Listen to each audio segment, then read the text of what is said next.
G'day everyone, time to look at our runners this coming weekend where we kick off on Friday night. We've got 3 runners going to that meeting, 2 of them are in the first race. The 3-year-old over 1,000, we have Magnetar. Yeah, 2 for 2 for Magnetar. Track work's been very good. A little bit harder this race, but he's a really competitive horse, so I expect him to run well. And our other runner in that race is Bringaroo. Yeah, Bringaroo is a bit of work in progress, but I thought it was an encouraging first up run. He's got this bad habit of over racing, so we're keeping him at 1,000 and letting him run at his own pace. So don't be surprised if he's leading quite easily in this race. Our other runner on the card is in race 4, over 3,000 metres, and that's Bullish Stock. I really like this horse, a terrific stayer. He was terrific in the St. Ledger last year and got a really average run in the race the other day. So I think with a decent run he could improve out of sight. Moving on to Sandown on Saturday, the opening race is the listed Merson Cooper over 1,000 metres for 2-year-olds. We have a debutante Mel Zoom with Craig Williams. Yes, we've linked up well with Craig recently. Just had a couple of winners, a couple of rides and a couple of winners for us over the carnival. A nice horse, and whatever he does out of this, he'll just keep improving. Race 3, we've got 2 runners. That's the Group 3 over 1,500. Again, Craig Williams is on Redkirk Warrior. He was brilliant first up, just to narrowly get beaten over the Cox Plate Carnival. I think the 1,500 is close to his ideal distance. Pretty competitive horse, I think. It'd be great if he could be his first win in an Australia group race. And drawn alongside him is Sovereign Nation.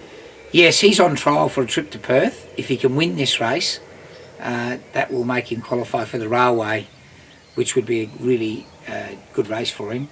The horse is flying, just found one better last start. In the listed Doveton Stakes, we've got Miss Promiscuity. Hugh Bowman takes the ride. Yeah, she's had conditions not to suit. She's been really unlucky. She struck 2 extreme windy days, which doesn't suit sprinting leaders. Hopefully, with a better barrier, she can get an easier run and be very hard to catch. Race 5 is the listed Twilight Glow Stakes over 1,400 metres for 3-year-old fillies. 2 runners. The first of those is Hear the Chant. Yeah, trying her at the 1,400, but she's a group class filly.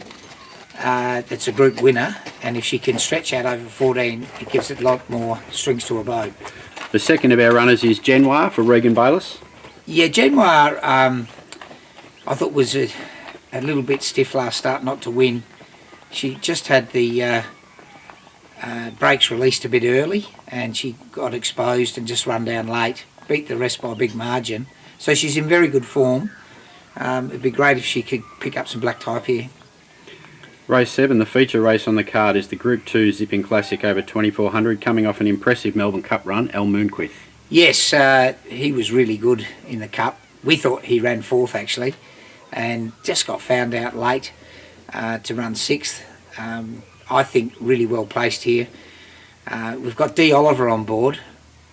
D. Oliver's, I don't think ridden a city winner for a month, and I love getting him at this stage because when that champion's hungry, it's the time to put him on.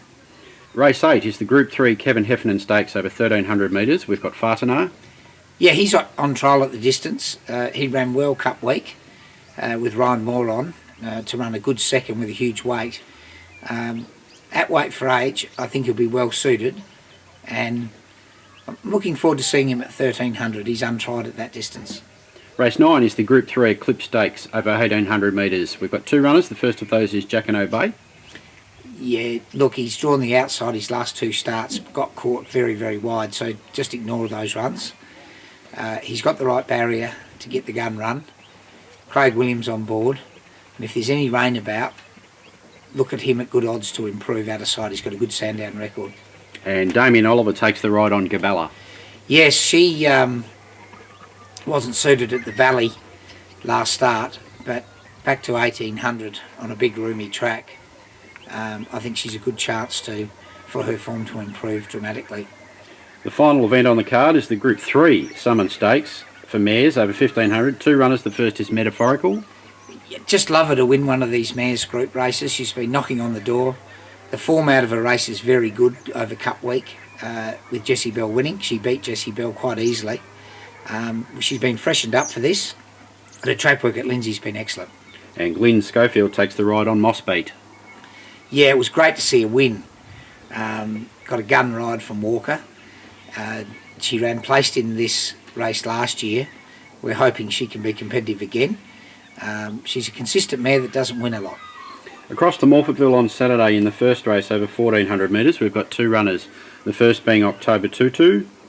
Yeah, October Tutu, we probably made a mistake going forward and leading. He's got barrier 1. We'll take the sit this time. He could improve. And we also have Mel Musa. Yeah, like, very impressive provincial last start winner in Adelaide. Got an awkward gait, but she's really been working well. Race 4 is the 1400 metre mares handicap, Feeling the Love. Yeah, another awkward gait, but gee, she ran well last start to narrowly get beat. I'd say 14 will really suit her. And our final runner at Morphettville in race 5 over 1950 metres is Spring Action. He was really unlucky last start. When it mattered, he got held up, but he's out to his right distance, so we would expect him to run the first 3. And where's our best on Saturday, David? Yeah, very, very hard day. In race 2, Sandown, I really like Redkirk Warrior and Sovereign Nation. I'll be taking the Quinella there. And on Friday night, Bullish Stock in the 3000 should be made to order for him. Thanks, David.